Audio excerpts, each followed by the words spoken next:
Un monument commémoratif fait de 12 pierres tirées du lit du fleuve fut érigé sur la rive de Canaan, comme un symbole d'Israël, non seulement ressuscité en nouveauté de vie, mais aussi placé dans une séparation perpétuelle et pratique dans leur moi, mort et enseveli. Tout cela a été accompli par leur union avec Christ crucifié et ressuscité, car les sacrificateurs se tenaient au milieu du fleuve, portant l'arche sur leur épaule avec le propitiatoire taché de sang, type de Christ dans sa mort, triomphant cependant sur la mort en vertu de son sang. Or, le premier monument de pierre fut laissé à la place exacte où s'étaient posés les pieds des sacrificateurs. Israël selon la chair dans le désert et Israël selon l'esprit en Canaan. Bien qu'ayant connu tous deux la bénédiction du salut et la délivrance du jugement, sont cependant comme deux peuples différents. Il en est de même pour nous. La différence est indiciblement grande.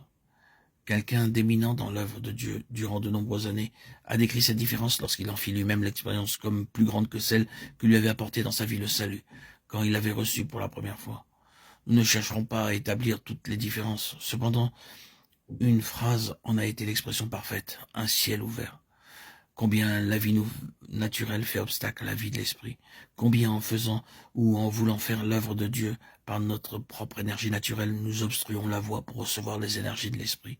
Combien nos efforts mentaux et intellectuels que nous faisons pour saisir une vérité spirituelle ferment la porte à une révélation par l'esprit.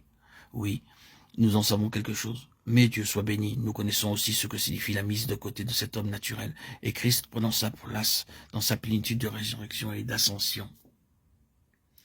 Il y a une double tragédie liée à cette signification subjective ou expérimentale de la croix.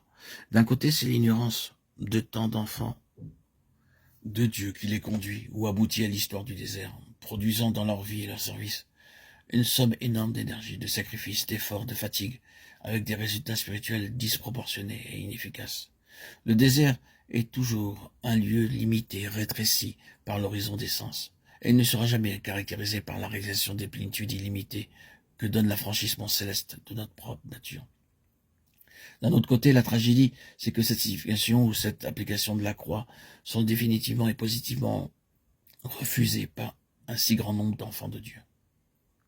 Il y a beaucoup de chrétiens qui simplement ne veulent pas accepter la croix, dans son côté subjectif ou expérimental.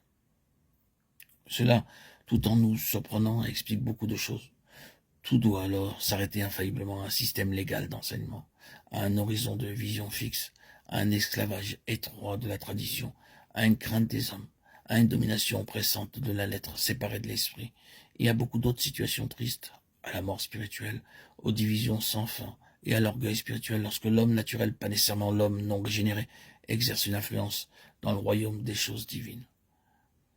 Le remède contre le traditionnalisme et le légalisme était pour Paul, en ce qui concerne les chrétiens, Christ crucifié, ce que nous montrent les épîtres aux Romains et aux Galates. Le même remède était aussi appliqué contre tous les fruits douloureux de la chair qui se manifestent parmi les croyants, ce que nous voyons dans l'épître aux Corinthiens.